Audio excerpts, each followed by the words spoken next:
While cleaning the living room of a mansion, a newly hired housekeeper notices that the child of the home is trying to communicate without words. When she understands the signs, she discovers the boy is suffering in silence and needs urgent help. Without realizing it, she begins a transformation that will change that family forever. The electronic gate opened with a deep metallic sound, revealing a driveway paved with cobblestones that snaked between impeccable gardens. Helen Carter adjusted the strap of her handbag on her shoulder and took a deep breath, trying to calm the nerves that were dancing in her stomach. It was her first day of work at this residence in Kensington, one of London's most affluent neighborhoods, and she needed to make a good impression. At 28, after months of unemployment, and with bills piling up on the small coffee table of her rented flat in East London, this opportunity represented more than just a salary. It was a chance to start over. The three-story mansion rose imposingly before her, its large windows protected by light wood blinds and a facade in shades of white and grey that exuded both modernity and coldness. Helen climbed the steps to the main entrance, where a middle-aged woman was waiting for her with an expression that wasn't quite a smile.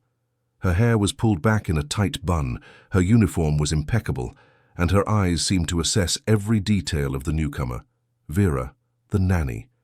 Helen knew her name from the brief phone call they'd had 2 days earlier when the final details of her hiring were settled.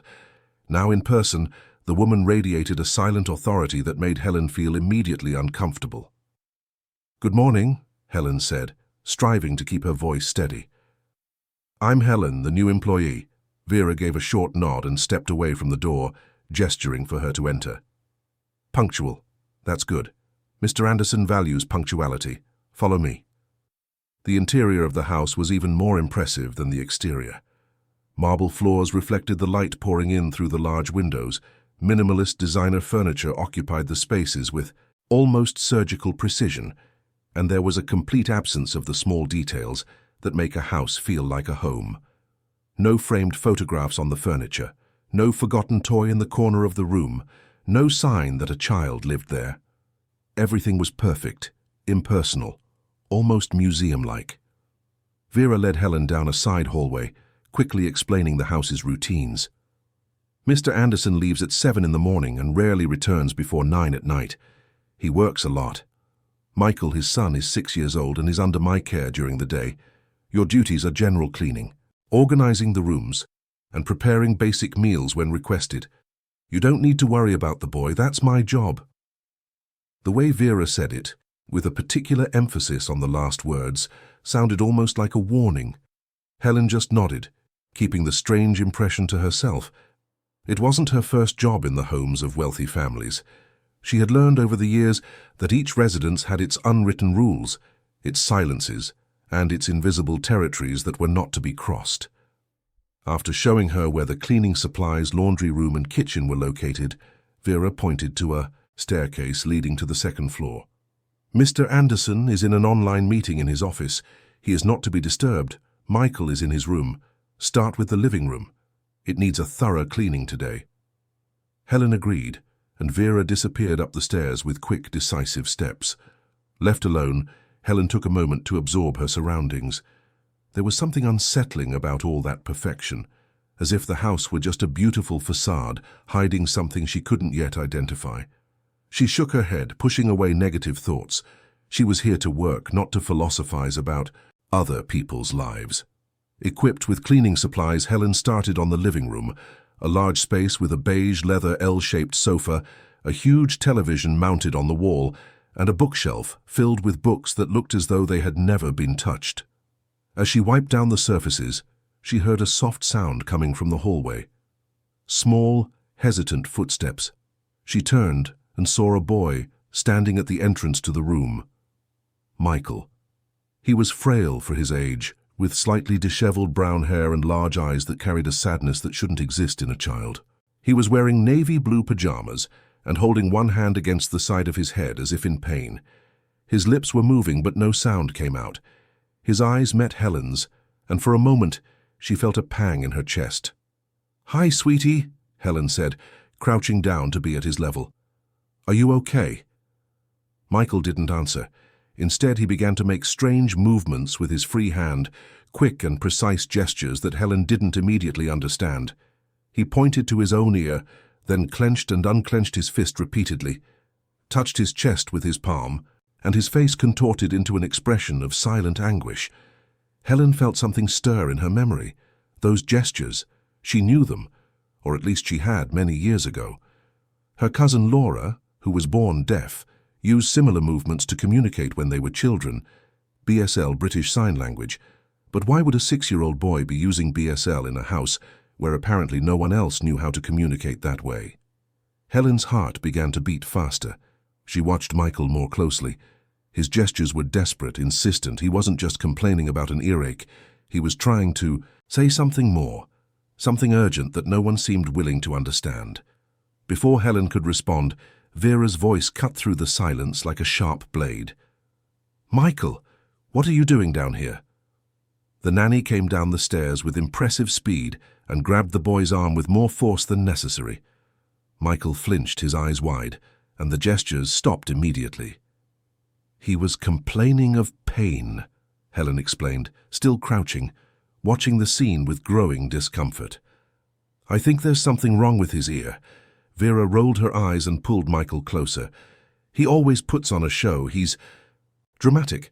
Pay him no mind, get back to your work." "But he seemed really bothered," Helen insisted, unable to let it go. "Maybe he should see a doctor." The look Vera shot her was cold enough to make Helen take a step back. "I've been taking care of Michael for 4 years. I know when he has a real problem and when he's just seeking attention. You've been here for less than an hour. I suggest you focus on your own duties." Without waiting for a reply, Vera dragged Michael back upstairs. The boy glanced back one last time before disappearing at the top of the stairs, his eyes meeting Helen's in a silent plea that she couldn't fully interpret, but that hit her like a punch to the gut. Helen stood still for a long moment, the cleaning cloth still in her hand, her heart racing, and a sense of unease growing inside her. Something was deeply wrong here. Every instinct she had screamed that the boy was not putting on a show, that he was trying to communicate in a way that no one in that house seemed willing to understand. She returned to her work mechanically, but her mind couldn't detach from what she had just witnessed. Michael's gestures, the way Vera treated him, the father's complete absence, this perfect cold house that felt like a beautiful prison. It all came together in a disturbing puzzle she couldn't solve. Hours later, by mid-afternoon, as she was cleaning the kitchen, she heard footsteps coming down the main staircase. She turned and saw a tall man with broad shoulders and black hair, slightly graying at the temples. He wore a dark suit without a tie and carried a leather briefcase under his arm. Richard Anderson, her new employer. He stopped when he saw her, and for a moment seemed genuinely surprised, as if he had forgotten a new employee was starting that day. "Ah, you must be Helen. Welcome. Vera told me you arrived on time." "Excellent." "Thank you, Mr. Anderson. It's a pleasure to be here." He nodded distractedly, his eyes already drifting to the screen of the mobile phone in his other hand. "I'm not home much, so if anything comes up, sort it out with Vera. She knows everything that needs to be done." Helen hesitated. It wasn't her place to meddle in affairs that didn't concern her, but the image of Michael's silent crying wouldn't leave her mind. "Mr. Anderson, I'm sorry to ask, but is Michael okay? I noticed he had his hand on his ear earlier and seemed uncomfortable." Richard looked up from his phone, but his expression was more of annoyance at being interrupted than of genuine concern for his son. "Vera handles that. If it was serious, she would have told me. Michael tends to be a bit sensitive. You don't need to worry about him." And with that brief, disinterested reply, Richard headed towards the garage, leaving Helen alone in the kitchen with an even heavier weight on her chest. The man barely looked at his own son. He delegated everything to the nanny and went on with his life as if the child were just another item on his list of responsibilities to be managed by a third party. The rest of the day passed in a haze of automatic tasks. Helen cleaned, organized, and prepared dinner according to the instructions Vera had left, but her mind was far away. It was back in that moment in the living room, replaying Michael's desperate gestures, trying to remember what Laura used to do when she wanted to communicate something important. When it was finally time to leave, It was almost 7 in the evening. Helen put away the supplies, grabbed her handbag, and said goodbye to Vera, who barely looked up from her phone to reply. During the entire bus ride to her flat in East London, she couldn't stop thinking about the boy. There was something she was missing, a crucial piece of the puzzle that, if she found it, would change the entire picture. When she got home, she threw her handbag on the sofa and went straight to the old laptop she kept on the dining table. She turned on the computer, and as soon as the internet connection was established, she started searching. BSL signs, British Sign Language, how to identify if a child is trying to communicate through signs, signs for pain in deaf children. Videos began to appear on the screen. Helen watched them all with an almost obsessive focus, taking notes in an old notebook, rediscovering a language that had been dormant in her memory since childhood. The signs for pain, for help, for fear. Every gesture she saw brought back fragments of silent conversations she'd had with Laura years ago, before her cousin moved with her family to the countryside in Devon, and they lost touch. The more she learned, the more convinced she became that Michael was, indeed, trying to communicate. And what was even more disturbing was that no one in that house seemed willing to listen, or perhaps they didn't know how. Helen spent hours watching tutorials, relearning basic signs, writing down everything that might be useful. When she finally looked at the clock, it was past midnight. Her eyes burned with exhaustion, but her mind was electric. The next day, when she returned to that cold Kensington mansion, she would do things differently. She would truly try to communicate with Michael. She would try to understand what that boy was screaming in his silence. She lay in bed, but sleep was slow to come. When she finally drifted off, she dreamed of small hands making desperate gestures in the air, of large eyes pleading for help, and of a huge, empty house where no one could hear a child's silent screams. The next day, Helen woke up earlier than necessary. She reviewed her notes over breakfast, practiced some basic signs in front of the bathroom mirror, and left home with a determination she hadn't felt in a long time.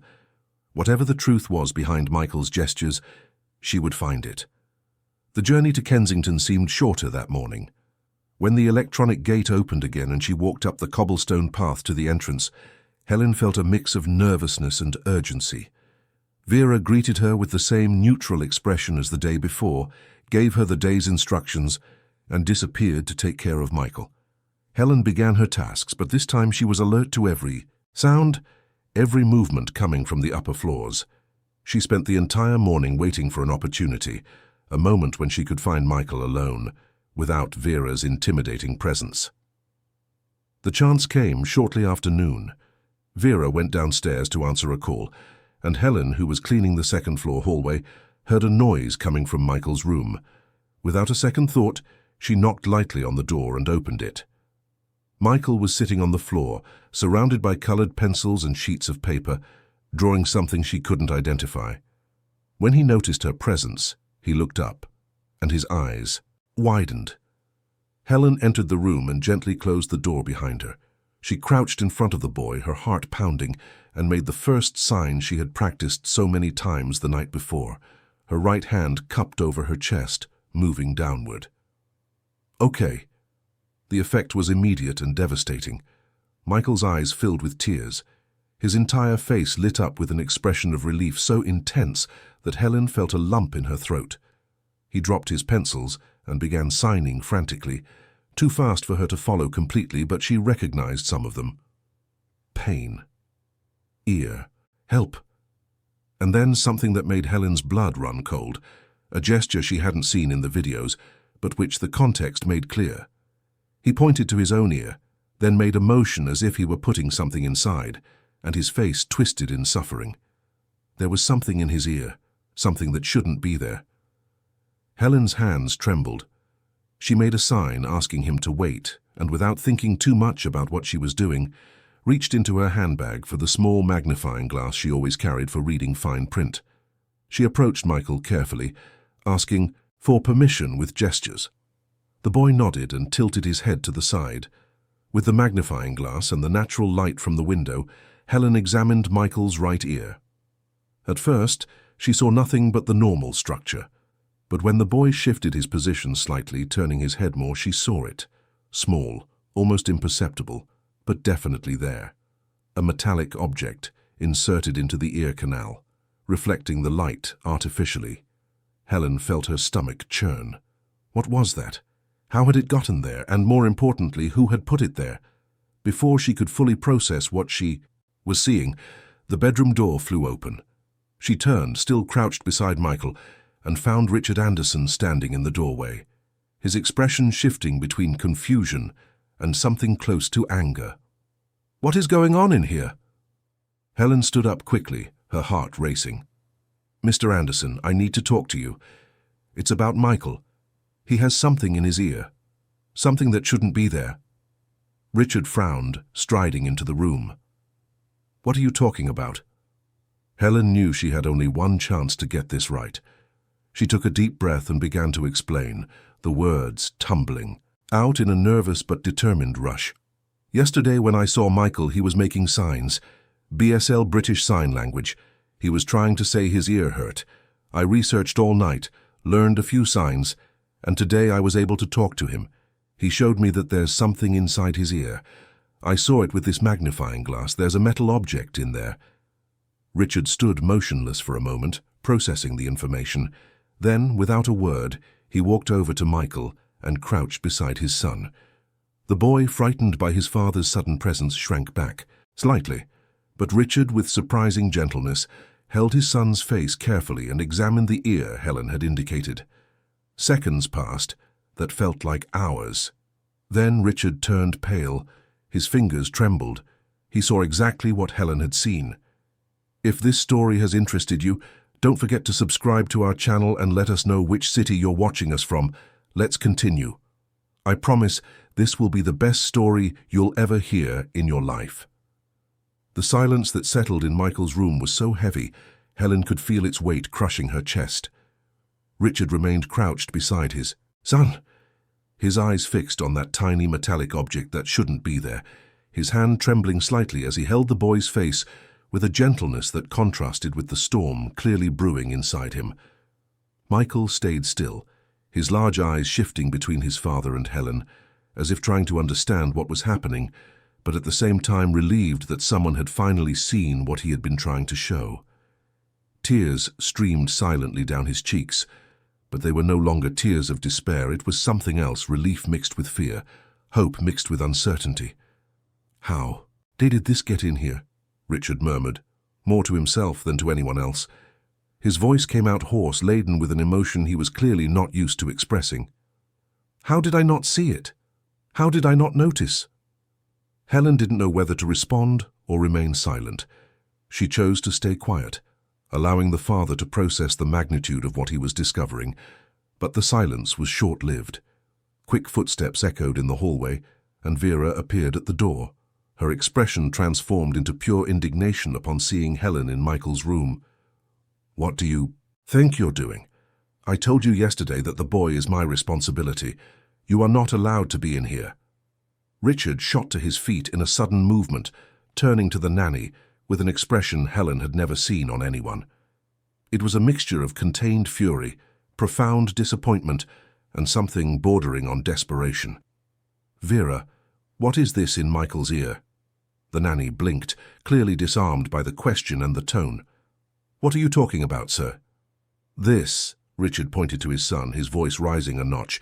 "There is something metallic inside my son's ear, an object that was put there by someone, and I want to know who did it and why."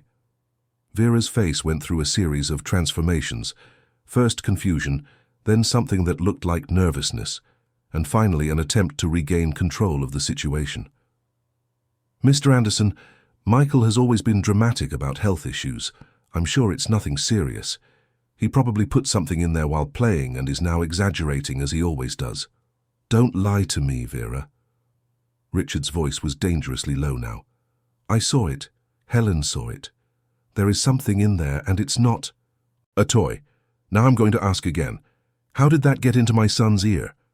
The silence stretched for long seconds. Helen could see the conflict playing out behind Vera's eyes, the internal battle between maintaining the facade or confessing something that clearly incriminated her. Michael, still sitting on the floor, watched everything with wide eyes, his small hands clutching the hem of his shirt. Finally, Vera sighed, and her posture changed. The defensive rigidity gave way to something resembling resignation, but there was still a hint of wounded pride in her voice. "Fine, I put it there. But it's not what you're thinking."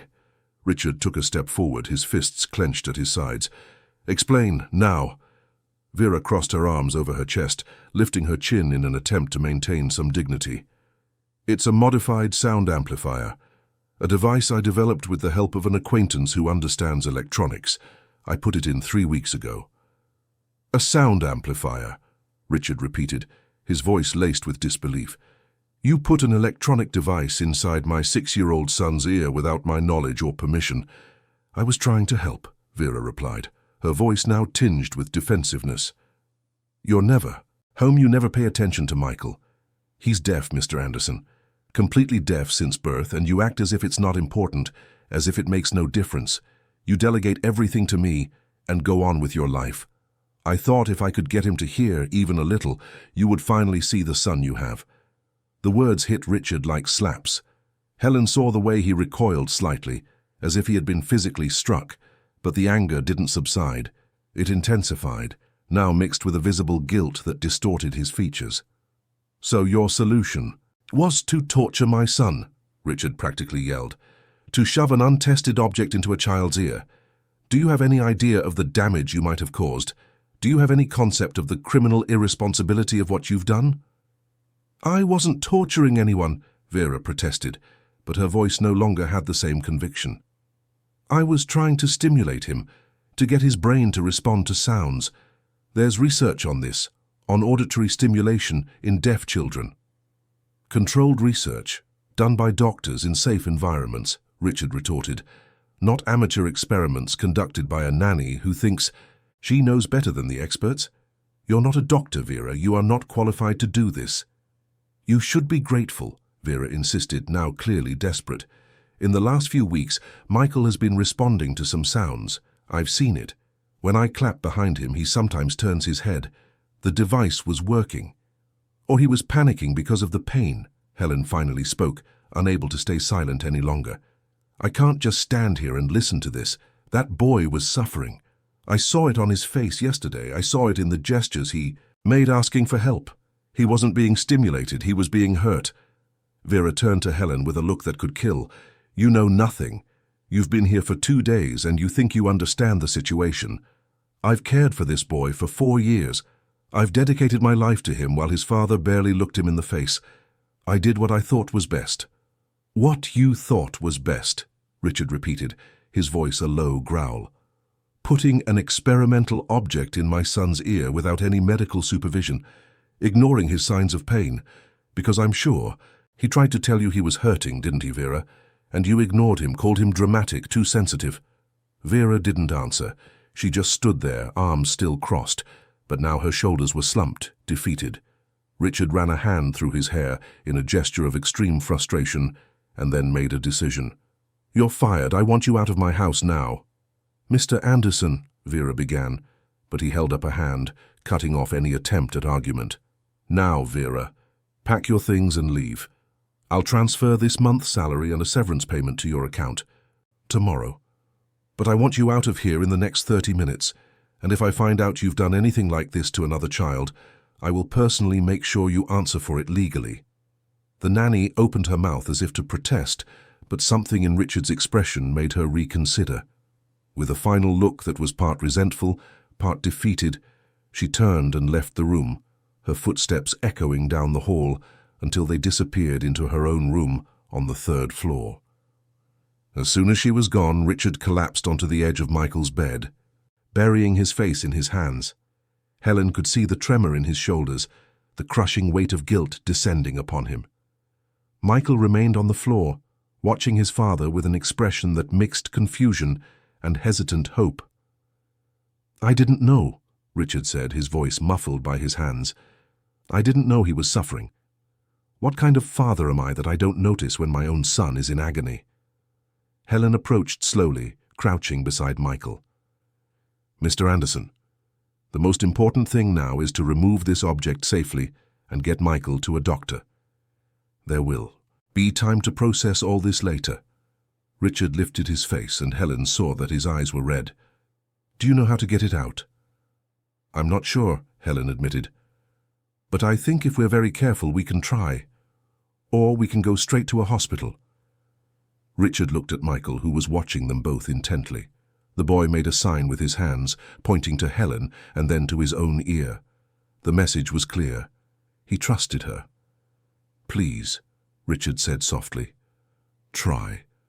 But if there's any resistance, we stop and go to hospital, Helen agreed. She asked Richard to get a flashlight, a very fine pair of tweezers she knew was in the house's first aid kit, and some mineral oil she had seen in the kitchen. When Richard returned with the items, she arranged them carefully beside her, and then approached Michael. She communicated with him through the signs she knew and universal gestures any child would understand. She explained what she was going to do, asked him to stay very still, and promised to be as careful as possible. Michael nodded, his trust in Helen visible in every movement. With Richard holding the flashlight and illuminating the ear canal, Helen applied a small amount of mineral oil around the opening, hoping it would ease the object's removal. Then, with the tweezers and an extremely steady hand, she began to work. It was a slow, meticulous process. The object was small, about 3 millimeters in diameter, and had tiny ridges that seemed designed to keep it in place. Helen worked with a patience she didn't know she possessed, millimeter by millimeter, adjusting the angle of the tweezers, pulling gently, backing off when she felt resistance. Michael remained completely still, only a few, silent tears trickling down his cheeks. Richard held the flashlight with one hand, and with the other held his son's free hand, squeezing it gently whenever he saw the boy flinch in pain. After what felt like an eternity, but was probably only 5 minutes, Helen felt the object give way. With one final, careful movement, she removed it completely. It was larger than it had looked inside the ear, a small metal cylinder with crude circuitry visible, and those ridges that had caused so much suffering. There, Helen said softly, showing the object to Richard. It's out. Michael brought his hand to his ear, touching the area that was now free, and then, to the surprise of both adults, he began to cry. But it wasn't a cry of pain. It was pure, absolute, liberating relief. Sobs shook his small body as he threw himself into Helen's arms, clinging to her as if she were a lifeline. Helen hugged him back, feeling her own tears begin to fall. Richard remained seated on the edge of the bed, the terrible object still in his hand, watching the scene with a devastated expression. "Thank you," he said, his voice barely a whisper. "I don't know how to thank you for what you've done." Helen simply shook her head, still holding Michael. "We need to get him to a doctor. Make sure there's no permanent damage." Richard agreed, and for the first time since Helen had met him, she saw real determination in his eyes. Not the cold determination of a businessman closing a deal, but the passionate determination of a father who was finally waking up to what truly mattered. They went straight to the Cromwell Hospital. During the entire car ride, Michael remained in the back seat next to Helen, holding her hand as if he feared she might disappear. Richard drove in silence, his eyes alternating between the road and the rearview mirror, watching his son with an attention he had probably never given before. At the hospital, they were seen quickly. The doctor, an experienced otolaryngologist named Dr. Evans, examined Michael carefully, asked a series of questions, and finally gave his diagnosis. There was a mild ear infection caused by the foreign object, but nothing that antibiotics couldn't resolve. The ear canal was irritated and would be sensitive for a few days, but there appeared to be no permanent damage. "You were very lucky to remove it when you did," Dr. Evans explained, looking directly at Richard. "A few more weeks and the situation could have become seriously complicated. Ear infections in deaf children can be especially dangerous because they can't verbally communicate the increase in pain." Richard nodded, the guilt weighing even more heavily on his shoulders. They were given a prescription, and Richard assured him they would start the treatment immediately. Before they left, the doctor pulled Helen aside. "Were you the one who discovered it?" he asked quietly. Helen nodded. "He was trying to communicate. Through BSL?" No one was paying attention. Dr. Evans smiled sadly. You saved that boy, not just from an infection, but from something much worse, invisibility. When no one sees you, when no one hears you, you cease to exist. You gave him back his existence. The words stayed with Helen all the way back. When they arrived at the mansion, it was already night.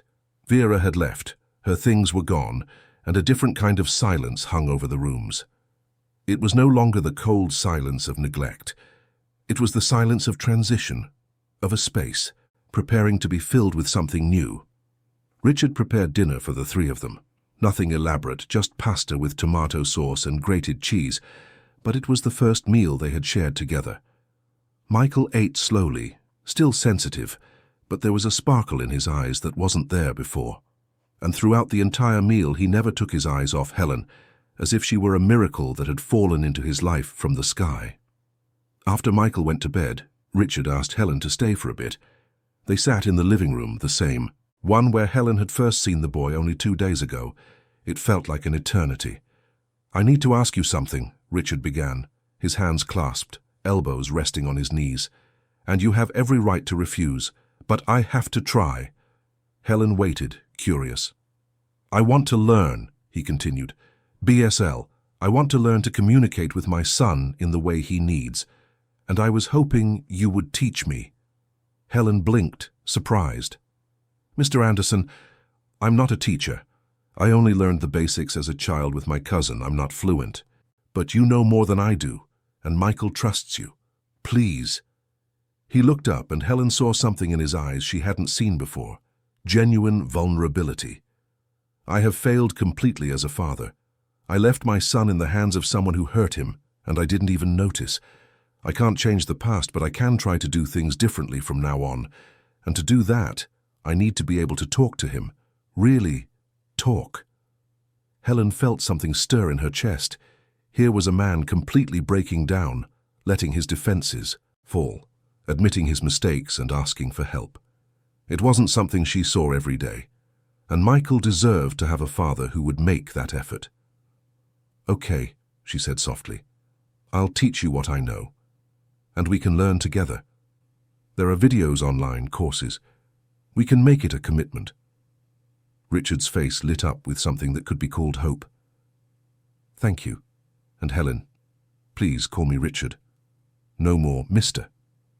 After today, I think we're beyond formalities. Helen smiled. All right, Richard. In the following days, they established a routine.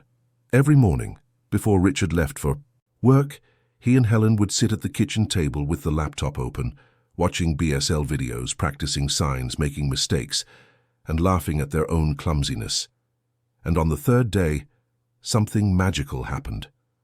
Michael came down for breakfast, and upon seeing his father practicing signs with Helen, stopped at the kitchen entrance. The two adults didn't see him at first, focused on trying to master the manual alphabet. When they finally noticed his presence, Michael had already approached and, with the infinite patience of children, began to correct his father's gestures. Richard froze for a moment, looking at his son with an expression of pure emotion, and then, slowly, he tried the sign they had just learned. Good morning. Michael smiled, that huge, genuine smile that Richard had probably never seen before, and he replied with the same sign, perfectly executed. From that moment on, the three of them became students and teachers simultaneously, each contributing what they knew, learning from mistakes, and celebrating every small victory. The house began to change. Post-it notes with drawings and signs appeared on the walls. Window, door, water, food. Every room became a classroom, every object an opportunity for learning, and, at the center of it all, Michael blossomed like a flower that had finally received sunlight after months in the shade. A week after the object was removed, during one of their morning lessons, Michael showed Helen and Richard something. A sketchbook he kept under his bed. Page after page of illustrations that told silent stories. Some were sad, showing a boy alone in large rooms. Others were confusing, showing hands trying to communicate with people who were looking away. But the last page was different. It was recent. On it, Michael had drawn Helen holding a magnifying glass himself. Beside her, smiling, and above the two figures written in a childish but firm hand, a single word that made Helen's eyes burn. The following days were like watching a metamorphosis in slow motion. The mansion that had once felt like a mausoleum of marble and silence was transforming into something alive, pulsating, filled with an energy that hadn't existed when Helen first set foot there. Richard, who used to leave at 7 in the morning and return at 9 at night, now left at 9 and was back by 6. He cancelled meetings, delegated projects, and reorganized his entire schedule around a priority that should have always been first but that he had neglected for years: Michael. Helen witnessed each change with a mixture of joy and emotion that sometimes caught her by surprise. It was no longer just a job. She had become part of something bigger, a transformation that went beyond salaries and contractual obligations. She was helping to rebuild a family that had disintegrated without anyone noticing. Mornings became sacred rituals. The three of them would gather in the kitchen, have breakfast together, and practice BSL for at least an hour before the day's obligations began. Michael was a patient but strict teacher, correcting every poorly executed gesture with the seriousness of someone who understood the importance of precise communication. Richard absorbed everything like a sponge, memorizing every sign, every facial expression that modified a gesture's meaning, and gradually real conversations began to happen. They weren't just isolated words or basic phrases. They were genuine exchanges, questions about how the day went, stories about dreams from the night before, inside jokes that made the three of them laugh together. The house that once echoed only with the sound of footsteps and closing doors now vibrated, with a communication that was silent but thunderous in its significance. Michael started leaving his drawings scattered around the house, no longer hidden under the bed, but proudly displayed. Richard bought frames and turned the main hallway into a gallery dedicated to his son's talent. Each drawing told a story. One showed the three of them sitting at the kitchen table, their hands in the air forming signs. Another depicted Michael in the garden, watching butterflies. There was one of the boy lying in bed, a book open before him, lost in imaginary worlds. But what touched Helen the most was the evolution in the expressions in the drawings. In the first pages of Michael's sketchbook, the faces were always sad or neutral. Now every figure smiled. Every character radiated a happiness that was almost palpable, even on paper. It was Richard who had the idea of putting a whiteboard on the living room wall. There they left messages for each other throughout the day. Good morning. I love you. See you at dinner. Small phrases that built bridges where there had once been only chasms. Michael spent hours at that board, drawing and writing, learning to express himself, not only through signs but also through the written words that his school had begun to teach with more attention, now that there were adults at home capable of providing proper support. The changes weren't limited to the domestic environment. Richard found a school specializing in bilingual education for deaf children, where BSL was valued as a first language and written English was taught as a second. Michael thrived in that environment. For the first time, he was surrounded by other children who communicated in the same way. Teachers fluent in his language, a world that saw him as whole rather than deficient. Helen attended the first parent-teacher meeting at the new school. She watched Richard talk with other parents of deaf children, ask questions, absorb information about deaf culture that he should have sought out years ago. There was a humility in his posture, a willingness to learn that went beyond what many parents could demonstrate. During that meeting, a more experienced mother pulled Richard aside and said something that Helen saw hit him deeply. You woke up. A lot of parents never wake up. They get stuck in denial, in grieving for a child they imagined they'd have, and they lose the real child who's right in front of them. But you woke up in time. That matters more than you know. That night, after Michael was asleep, Richard cried. He sat on the living room sofa with his face in his hands and let years of repressed emotions finally find an outlet. Helen, who was about to leave, hesitated at the door and then came back, sitting beside him in silence. She said nothing. She just sat there, a supportive presence, as this man finally processed the magnitude of what he had almost lost and how much he still had to repair. When Richard finally lifted his face, his eyes red but lighter, he said something Helen would never forget. I was dead. I didn't realize it, but I was. Functioning, working, paying bills, but completely dead inside. And Michael was dying too, right in front of me, and I didn't see it. You didn't just save my son, Helen, you saved us. Both of us. Helen didn't know what to say. She simply placed her hand on his in a gesture of comfort and understanding. There were things that didn't need to be said. Some truths were best communicated through shared silence. The weeks passed and the routine solidified. Michael took his antibiotics religiously. His ear was healing well, and the follow-up appointments with Dr. Evans showed consistent progress. It seemed the worst was behind them. It was on a Tuesday evening, 3 weeks after the object's removal, that everything changed again. Helen was in her flat, making dinner and reviewing some new BSL videos she wanted to teach the next morning when her phone rang. It was Richard, and there was something in his voice that made her heart pound. "Helen, I need you. It's Michael. He has a very high fever and won't stop crying. I don't know what to do." She didn't think twice. "I'm on my way." The bus ride to Kensington had never seemed so long. Helen stood the whole time, clinging to the support rail, her heart racing, praying it was nothing serious. When she finally arrived at the mansion, she found Richard pacing in the living room, his phone glued to his ear, while upstairs she could hear Michael's muffled sobs. "Dr. Evans said to take him to the hospital immediately," Richard said as soon as he saw her hanging up the phone. "His fever is 39.5 degrees. He's in a lot of pain." They went to the hospital for the second time in less than a month. Michael was curled up in the back seat, shivering despite the fever, tears streaming silently. Helen sat beside him, holding his hand and making comforting signs whenever he opened his eyes. In the emergency room, they were seen quickly due to the severity of his condition. Dr. Evans was called in, and after a series of tests, he gave the diagnosis they all feared. The infection had returned, but this time it was more serious. An abscess had formed in the ear canal, likely due to some microscopic residue from the device that hadn't been completely eliminated by the first round of antibiotics. Michael would need surgery. Urgently. The word surgery fell like a bomb on Richard. His face lost all color and he had to sit down. Helen placed a hand on his shoulder, offering silent support as Dr. Evans explained the procedure.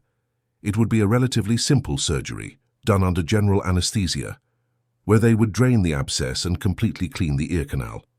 With luck and care, there would be no complications. "With luck," Richard repeated, his voice hollow. "And if there's no luck?" Dr. Evans sighed. "There are always risks, Mr. Anderson. But it's a surgery we perform regularly. The team is experienced. And if we don't do it, the infection could spread. This is a situation where the risk of inaction is greater than the risk of action." "When would the surgery be?" Helen asked, sensing Richard was unable to form the question. "Tomorrow morning. First thing. I'll book the operating room now." Michael spent the night in the hospital. Helen and Richard took turns at his bedside, holding his hand, making reassuring signs whenever he woke up frightened. The fever was controlled with intravenous medication, but the pain persisted, a cruel reminder that this suffering was a direct result of the negligence of adults who should have protected this child. As the sun began to rise, painting the sky in shades of orange visible through the hospital room window, Richard finally verbalized what had been eating at his chest. "This is my fault. All of it. If I had paid attention, if I hadn't delegated everything to Vera, none of this would have happened." Helen, who was sitting in the chair by the bed, tired but alert, shook her head. "You can't change the past, Richard. None of us can. But you're here now. You're present. You're fighting for him. That's what matters." "But what if something goes wrong in the surgery? What if I lose him now that I've finally found him?" "Nothing will go wrong," Helen said, with a conviction she wasn't sure she felt, but knew was necessary. "Dr. Evans is excellent. The team is prepared. Michael is strong. He'll get through this." Richard looked at his sleeping son, his small face pale against the white hospital pillow, strands of hair stuck to his forehead with sweat. "I love you," he signed, even knowing Michael couldn't see him while asleep. "I'm so sorry for everything." The next few hours were a torture of anxiety. At 7 in the morning, the surgical team came for Michael. The boy woke up startled, his eyes immediately searching for familiar faces. Helen and Richard were there, one on each side of the bed, making calming signs. "Everything will be okay," Helen signed. "We'll be here when you wake up. I promise." Michael held both their hands tightly, as if trying to memorize them through touch. Then, with the impressive courage of children, he let the nurses take him. Richard and Helen stood in the hallway, watching the gurney disappear through the double doors of the surgical center, feeling completely helpless. The waiting room was a sterile, lifeless place, with uncomfortable chairs and old magazines no one was interested in reading. Richard paced back and forth like a caged animal. Helen remained seated, her hands clasped, silently praying to every deity she believed in and some she didn't. An hour passed. 2. The clock on the wall moved with torturous slowness. Other families came and went from the waiting room, each with their own agonies, but none seemed as long as theirs. Finally, after 3 hours that felt like 3 days, the doors opened and Dr. Evans appeared, his surgical cap and mask still hanging around his neck. Richard practically ran to him, with Helen close behind. "The surgery was a success," the doctor announced, and Helen felt her legs almost give way with relief. "We drained the abscess completely. The ear canal is clean now. We didn't find any other residue from the object. Michael will need to stay in the hospital for a few days for monitoring and intravenous antibiotics, but he's going to make a full recovery." Richard closed his eyes and let out a sound that was half laugh, half sob. "Can I see him? He's still in recovery, but as soon as he's awake and stable, you can go in." Another hour of waiting, but this time the anxiety had been replaced by a deep, overwhelming relief. When they were finally allowed in, they found Michael still drowsy from the anesthesia but awake. His eyes lit up when he saw them, and he tried to make a sign with the hand that wasn't connected to the IV. "We're here." Richard signed, tears now streaming freely. "You were so brave." Michael tried to smile, but was clearly exhausted. He closed his eyes again, and, still holding his father's and Helen's hands, fell asleep. But this time it was a peaceful sleep, without pain, without fever. A healing sleep. The next 3 days were divided between the hospital and quick breaks at home to shower and change clothes. Helen called the agency that had placed her in the job, explained the situation, and was understandingly granted temporary leave.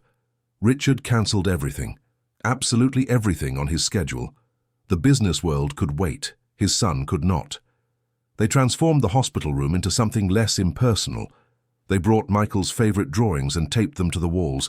They placed a small whiteboard on a side table so they could communicate even when Michael was too tired for elaborate signs. Helen brought children's books and read to him, pointing to the illustrations and making signs corresponding to the words. Richard never left his son's side. He slept in the uncomfortable chair next to the bed, woke up every time a nurse came in to check vital signs, and held Michael's hand whenever he saw any discomfort on the boy's face. He was present in a way he had never been before, and Michael noticed. Even amidst the pain and discomfort of the bandages and injections, there was a peace on the boy's face that went beyond the absence of physical suffering. It was the peace of knowing he wasn't alone, of knowing he was seen, loved, important.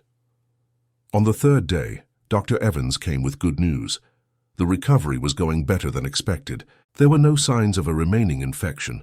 Michael could be discharged the next day, with strict instructions for rest, bandage care, and a new round of antibiotics. But he could go home. Home. The word had never sounded so sweet. The night before his discharge, while Michael slept soundly after a full day of light play and signed conversations with the nurses who had learned a few basic gestures just to communicate with him, Richard and Helen talked in the hallway. "I don't know how to thank you," Richard began, but Helen shook her head. "You don't have to thank me for doing what was right. But you went beyond that. You cared when you had no obligation to. You saw my son when I was blind to him. You built a bridge between us that I didn't even know was possible." Helen smiled wearily. "Michael is a special child.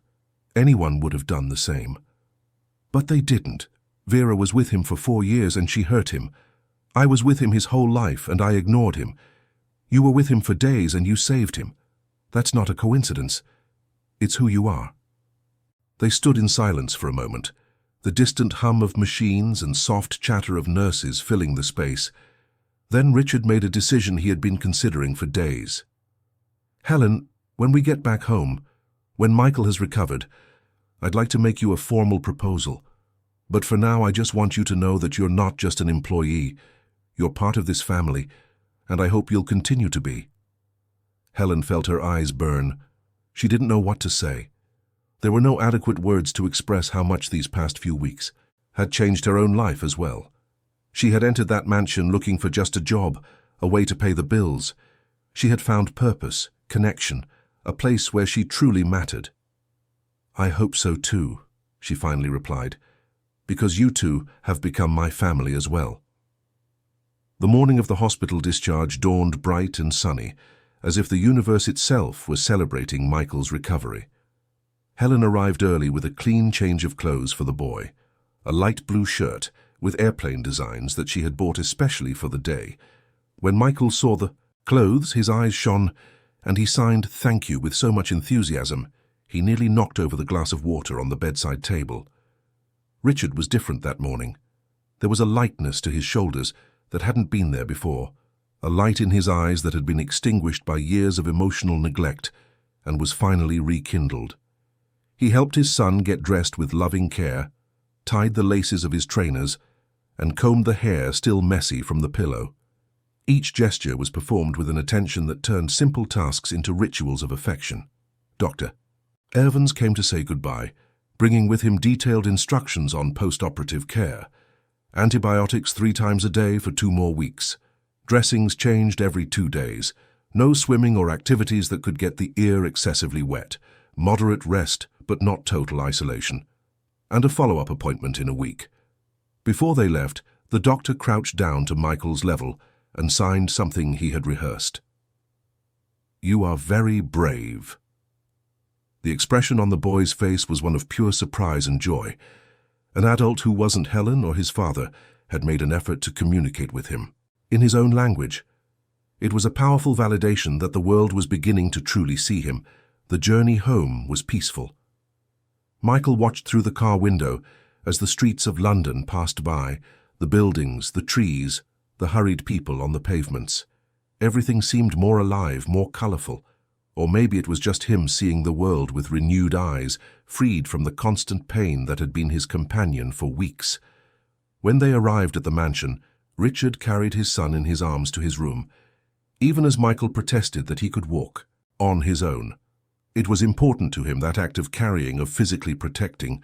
So many years without touching, without hugging, without physically demonstrating the love he supposedly felt.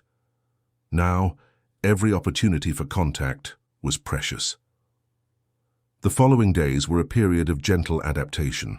Michael followed the medical restrictions with the seriousness of someone who had learned the hard way that his own body needed care. But within the established limits, he went back to being a child.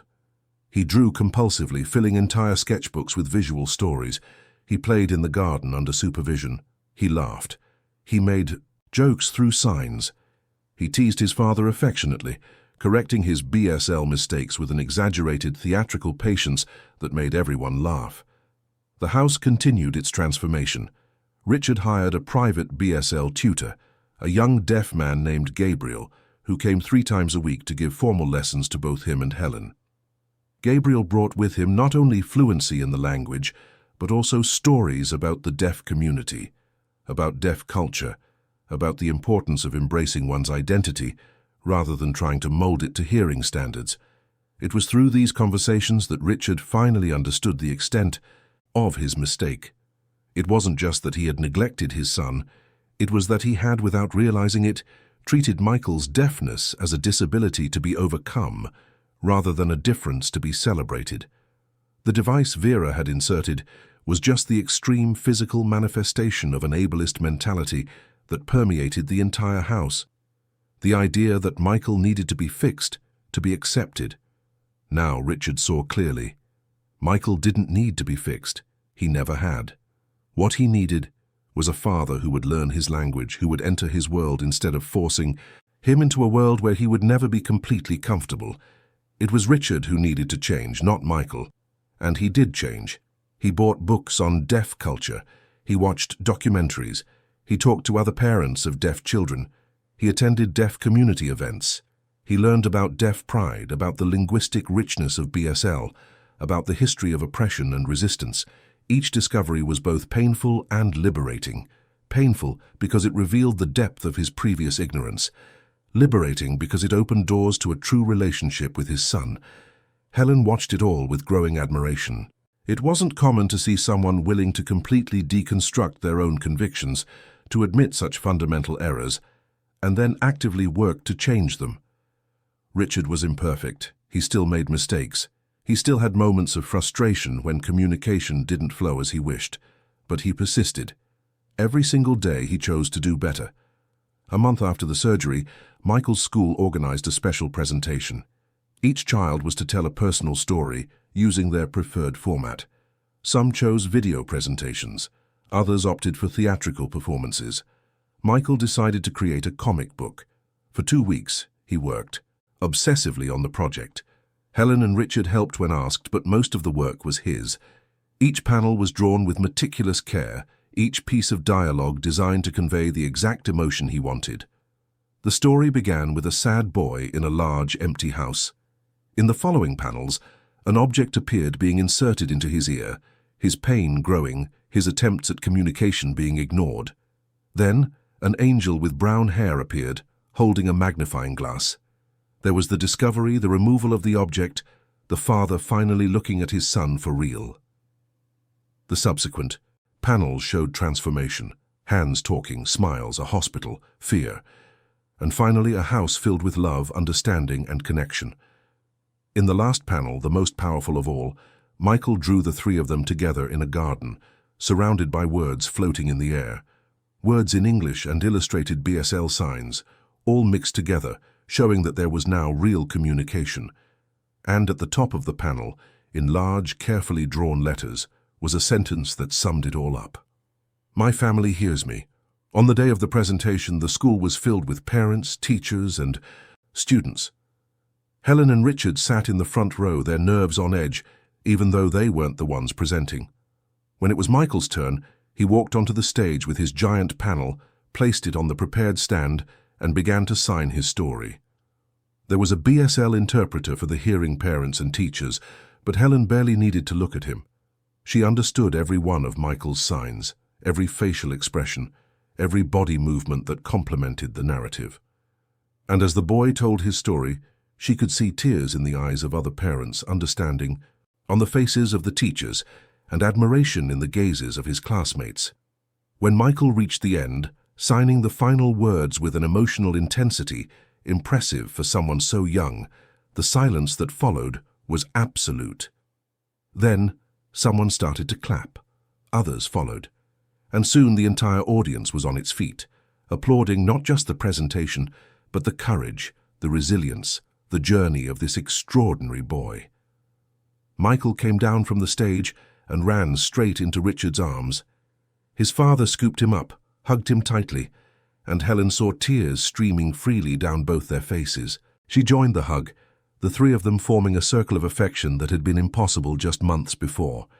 That night, after Michael had fallen asleep, exhausted but radiant, Richard called Helen for a talk in the living room.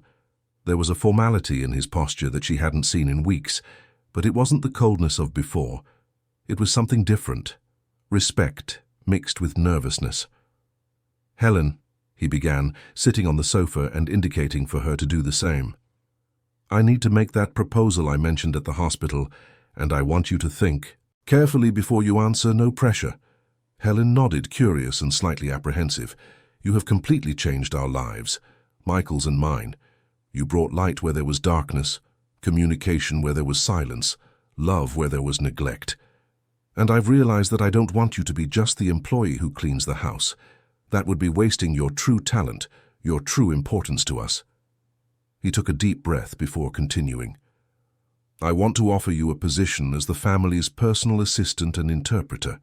Your salary would be tripled. You would have every benefit imaginable.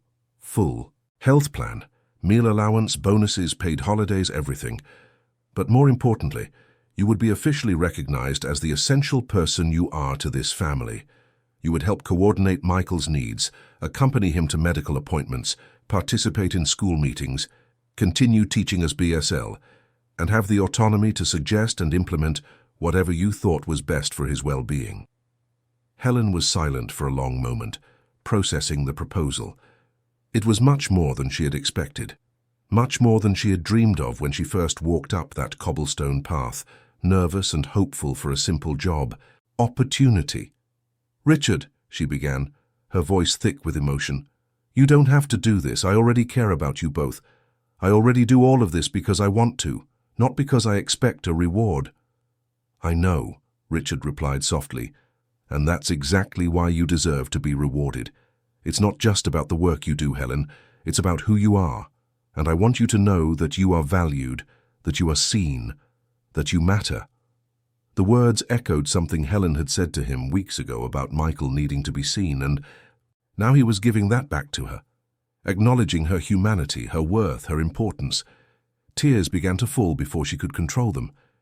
She tried to wipe them away quickly, but Richard just smiled with understanding and waited. "I accept," Helen finally said. "It would be an honor to officially continue being a part of this family." Richard smiled, a genuine warm smile that completely transformed his face. "Then it's settled. I'll have the contract drawn up this week. And Helen, thank you. For everything, for seeing what I couldn't, for caring when you didn't have to, for saving my son and in the process saving me too." They toasted with tea that night, talking late about plans for the future. Richard wanted to turn part of the house into a library with books in BSL and on deaf culture. He was thinking of starting a foundation to help other families with deaf children access resources and education. He wanted to be active, to make a difference, to turn his mistake into something that could help others avoid making the same ones. Helen contributed ideas, enthusiastic about the possibilities. She suggested support groups, workshops, partnerships with schools. The conversation flowed naturally, two allies planning how to make the world a better place for children like Michael. The following months were ones of consolidation and growth. The established routine deepened. Michael progressed at school, making friends, participating in activities, developing his identity with the confidence of someone who finally knew he belonged. Richard balanced his professional responsibilities with consistent fatherly presence, never again allowing work to overshadow what truly mattered. And Helen took on her new role with dedication and creativity, always seeking ways to enrich Michael's life and strengthen the family bonds. The house was unrecognizable. What was once a cold mausoleum now pulsed with life. There was color on the walls, art in the hallways, books scattered about, drawing materials in every corner. The garden that was once merely decorative became a space for play and discovery. The kitchen, which Vera had kept impeccable and untouched, was now often messy, with the three of them conducting culinary experiments together, filled with laughter and flour everywhere. It was on a Saturday afternoon, 6 months after that fateful first day when Helen had seen Michael crying and making gestures no one understood, that the transformation was complete and visible in its entirety. The three of them were in the garden. The afternoon sun filtered through the leaves of the trees, creating patterns of light and shadow on the grass. Michael was chasing a ball, laughing with the carefree joy of childhood. Richard was sitting on a wooden bench, watching his son with an expression of pure happiness. Helen was beside him, also watching, a soft smile on her face. Michael stopped running and signed something to his father. Richard replied immediately, the gestures flowing naturally. It was a conversation about nothing and everything at once, about how beautiful the day was, about what they wanted to do the next day, about a new drawing Michael was planning. Genuine communication, real connection. After a few minutes, Michael went back to playing, and Richard turned to Helen. "Do you know what's most incredible about all this?" he asked, but didn't wait for an answer before continuing. "It's not just that I learned BSL, it's that I learned how to truly listen, not with my ears, but with my heart. Michael was always talking, always trying to communicate. I was the one who was deaf, and you taught me how to listen. Helen felt that familiar pang in her chest that always came when she realized the magnitude of what had happened there. It wasn't just me, Richard. You made the choice to change. You did the work. I just showed you a door. You were the one who decided to walk through it. But what good is a door if you don't even know it exists, Richard replied. You showed me there was another way, and for that I will be eternally grateful. They sat in silence for a moment, watching Michael create some elaborate game involving the ball, a few sticks, and his limitless imagination. The peace of that moment was almost tangible. It wasn't the peace of the dead silence that had once dominated that house. It was the peace of wholeness, of belonging, of true and present love. Michael ran up to them, his eyes bright, and signed that he was hungry. The three of them went into the house together, hands conversing animatedly about what they would make for dinner. The decision was homemade pizza, with each of them choosing their own toppings and creating their individual culinary masterpieces. The kitchen soon turned into a joyful chaos. Flour flying, tomato sauce splattering, silent laughter visible in every facial expression. Michael made a star-shaped pizza. Richard attempted something elaborate that was clearly going wrong, but he persisted with comical determination. Helen simply watched them both, her heart so full it sometimes ached. When the pizzas finally came out of the oven, more or less in their intended shapes, they sat at the table to eat. Michael insisted that everyone try each other's creation, making exaggerated signs of approval or pretending to faint dramatically when something was too spicy. It was light, familiar fun, the kind of dynamic that loving families develop over time. After dinner, as they cleaned up the considerable mess they had made together, Michael suddenly stopped and signed something that made both Richard and Helen stop what they were doing. I am happy now. 5 simple words that carried the weight of an entire journey, from pain to healing, from isolation to connection, from invisibility to recognition. Richard crouched down to his son's level, his hands trembling slightly. I am happy now too, and I'm sorry for all the time you weren't. I will spend the rest of my life making it up to you. Michael shook his head and then did something surprising. He signed, "Don't need to make up, just need to stay." And he continued drying the dishes as if he hadn't just delivered a lesson in forgiveness and unconditional love that many adults spend a lifetime trying to learn. That night, after Michael had gone to sleep, Helen was preparing to go back to her flat when Richard called her over one more time. There was something in his expression she couldn't quite identify. Nervousness, perhaps, or hope. Helen, I've been thinking a lot about all of this, about how things have changed, about what you mean to us. He hesitated, clearly struggling to find the right words. And I realized something. At some point in the last few months, you stopped being just the person who helped us. You became essential. Not just for Michael, but for me too. Helen felt her heart speed up, unsure where this conversation was going. What I'm trying to say, probably awkwardly, is that I'd like you to consider moving in here permanently. We have plenty of spare rooms. You'd have total privacy, your own space, but you'd be here, part of the family, not just on paper, but for real. Helen was speechless. The proposal was unexpected, enormous in its implications. Moving in would mean leaving behind her small flat in East London, the independence she had fought so hard to achieve. But it would also mean being close to Michael every day, continuing to be an integral part of this wonderful transformation. It would mean family. I need to think, she finally said.